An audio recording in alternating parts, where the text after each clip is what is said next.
Kolkata TV ডিজিটালে Bhaswati রয়েছে আপনাদের সঙ্গে। আর এই মুহূর্তে মহামূল্যবান যে জিনিস সেটা বললে বোধহয় প্রত্যেকেরই সোনার কথাই মাথায় আসে। কারণ সোনার দাম কখন বাড়ছে আর কখন কমছে এই নিয়েই কিন্তু মধ্যবিত্তরা এবং আমরা যারা প্রত্যেক দিনের দৈনন্দিন জীবনের সঙ্গে জড়িয়ে মধ্যবিত্ত মানুষজনের কাছে একটা বড়সড় চিন্তার ব্যাপার।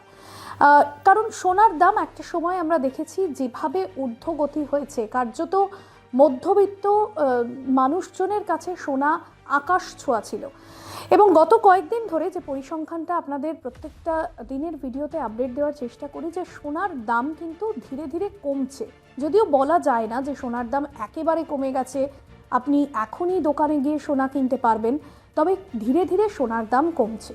সেটা অবশ্যই কারণ যুদ্ধ পরিস্থিতি, গত কয়েক বছর ধরে রাশিয়া ইউক্রেন যুদ্ধে যে পরিস্থিতি তৈরি হয়েছিল গোটা পৃথিবীতে, দেশে বিভিন্ন প্রান্তে, সেই জায়গায় দাঁড়িয়ে তার একটা প্রভাব যেরকম এই দামে পড়েছে, ডলারের ভ্যারিয়েন্স তার একটা প্রভাব পড়েছে। এছাড়াও নানান যে কারণগুলো রয়েছে, ডোনাল্ড ট্রাম্প তিনি আমেরিকার মসনদে বসার পর থেকে শুল্ক নীতি নির্ধারণ, একাধিক দেশের ওপর বিভিন্ন শুল্ক চাপানো, এই সমস্ত কিছুই কিন্তু একটা বিশ্ব অর্থনীতির প্রভাব এই সোনার দামে পড়েছে, আর তাতে চাপ বেড়েছে মধ্যবিত্তের। তবে এখন বিয়ের মরশুম চলছে, অনেকেই নিজেদের জন্য গয়না কিনছেন অথবা পারিবারিক অনুষ্ঠানের জন্য কাউকে প্রিয়জনের জন্য তাদেরকে উপহার স্বরূপ সেই গয়না দিচ্ছেন। কারণ সোনার গয়না মানে প্রত্যেকের কাছেই যে একটা শুভ প্রতীক হিসেবে ধরা হয়। কোনো শুভ কাজে আমরা প্রত্যেকে সোনা কিনবার চেষ্টা করি, সেটা ধনতেরাস হোক বা কোনো বিয়ে বা অন্নপ্রাশন, প্রত্যেকটি শুভ কাজে আমরা চেষ্টা করি সোনার গহনা কেনার। এবং সেই সোনার গহনা যখন আকাশ ছোঁয়া হয়ে যায় সেই সময় অবশ্যই আমাদের কাছে একটা চাপ থাকে। তবে গত কয়েকদিন ধরে সোনার দাম যেভাবে কমছে, সেখানে মনে করা হচ্ছে যে 2026-এ সোনার দাম কিন্তু কিছুটা হলেও কমতে পারে। এটা স্বর্ণশিল্প ব্যবসায়ী সমিতির তরফে বলা হচ্ছে। তবে মাল্টি কমোডিটি এক্সচেঞ্জের যে রিপোর্ট আমি গতকালও বলছিলাম আপনাদের, সেখানে যে রিপোর্টে পরিসংখ্যানটা সামনে আসছে, যেখানে নির্দিষ্টভাবে বলা হচ্ছে যে 2026-এ সোনার দাম গগনচুম্বী হতে পারে। তবে আজকের কি বাজার দর রয়েছে সেটা আপনাদের একটু বলে দেওয়ার চেষ্টা করি। 22 ক্যারেট 1 গ্রাম হলমার্ক সোনা, যেটা আপনি নিতান্তই সঠিক এবং ভালো সোনা পাবেন, সেটা হচ্ছে 14,915 টাকা। 22 ক্যারেট 10 গ্রাম হলমার্ক সোনা 1,49,150 টাকা। আর 24 ক্যারেট 1 গ্রাম পাকা সোনার দাম 15,690 টাকা।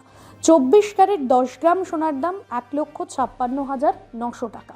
এছাড়াও 1 গ্রাম 24 ক্যারেট পাকা সোনার বাটের দাম 15,610 টাকা। 10 গ্রামের দাম সেক্ষেত্রে হয়ে যাচ্ছে 1,56,000, অর্থাৎ 1 গ্রামের যে দামটা হচ্ছে সেটা কিন্তু 10 গ্রামের ক্ষেত্রে একটা আকাশ ছোঁয়া দামই বলা যেতে পারে। সোনার পাশাপাশি রূপোর যে দাম, 100 গ্রাম খুচরো রূপো যদি আপনি নিতে চান তাহলে 25,000 টাকা, 1 কেজি নিতে চাইলে 25,750 টাকা। পাশাপাশি 100 গ্রাম যদি নিতে চান 25,065 টাকা। 100 কেজি রূপোর বাটের দাম 25,650 টাকা। সেক্ষেত্রে দাঁড়িয়ে সোনার দাম বাড়লে কিন্তু সোনা কেনা এই মুহূর্তে সাধারণ মানুষজনের কাছে অনেকটাই চাপের হয়ে যাবে। তবে আজকের যে পরিসংখ্যানটা আপনাদের পড়ে শোনালাম, এটা শুধুমাত্র শহর কলকাতা নয়, পাশাপাশি দিল্লি এবং আহমেদাবাদের ক্ষেত্রেও কিন্তু পরিসংখ্যানটা একই।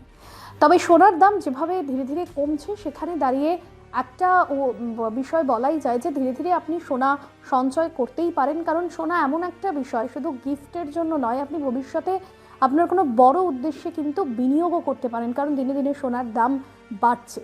আজকের এই বিষয় এখানেই শেষ করব। অন্যান্য এরকম আপডেটের জন্য দেখতে থাকুন কলকাতা টিভি ডিজিটাল।